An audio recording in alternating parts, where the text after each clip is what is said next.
എതിർപ്പല്ല, എതിർപ്പിന്റെ അപ്പുറത്തേക്ക് ആ വികാരം പോയി. വെറുപ്പാണ് ഈ സർക്കാരിനോട്. നമ്മൾ പ്രതീക്ഷിക്കാത്ത വീടുകളിൽ നിന്ന് പോലും ആളുകൾ പറയുന്നു, നിങ്ങൾ നന്നായി പ്രവർത്തിക്കണം, കുറച്ചുകൂടി പ്രവർത്തിക്കണം, ജയിക്കണം, ജയിച്ച മതിയാവും. പ്രതീക്ഷിക്കാത്ത വീടുകളിൽ നിന്ന് പോലും വലിയ പ്രതികരണം ഉണ്ടാവുകയാണ്. കാരണം അവരെല്ലാം ആഗ്രഹിക്കുന്നത് ഒരു മാറ്റം വേണമെന്നാണ്. കേരളത്തിൽ കഴിഞ്ഞ 9.5 വർഷക്കാലമായി അധികാരത്തിലിരിക്കുന്ന പിണറായി സർക്കാരിനെ കേരളത്തിലെ ജനങ്ങൾ വെറുക്കുകയാണ്.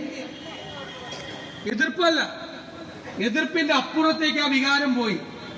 വെറുപ്പാണ് ഈ സർക്കാരിനോട്. നമുക്കറിയാം, ജനജീവിതം മുഴുവൻ ദുസ്സഹപൂർണമാക്കി മാറ്റിയ ഒരു ഗവൺമെന്റാണ്. കേരളത്തിൽ കമന്ന് വീണാൽ കാൽപ്പണവുമായി പൊങ്ങുന്ന കൊള്ളക്കാരുടെ സർക്കാരാണ് കേരളം ഭരിക്കുന്നതെന്ന് നമ്മൾ പറഞ്ഞു. ഇപ്പൊ എന്താ സ്ഥിതി?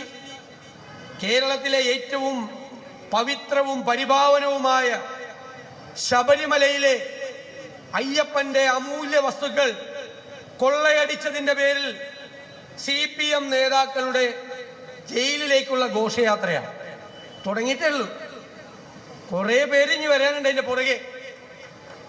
നിങ്ങൾ ഒരു കാര്യം മനസ്സിലാക്കണം, ഈ വിഷയമുണ്ടായപ്പോൾ കേരളത്തിന്റെ പ്രതിപക്ഷം കേരളത്തിന്റെ നിയമസഭയ്ക്കകത്തും പുറത്തും പറഞ്ഞതിൽ എന്തെങ്കിലും ഒരു വള്ളി പുള്ളി വ്യത്യാസം ഉണ്ടായോ?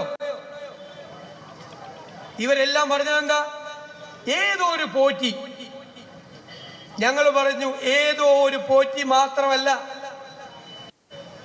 ദേവസ്വം ബോർഡിലെ CPM വച്ച പ്രസിഡന്റുമാരടക്കം, മന്ത്രിമാരടക്കം, CPM നേതാക്കന്മാരടക്കം ഈ ഗൂഢാലോചനയിൽ പങ്കാളികളാണ്.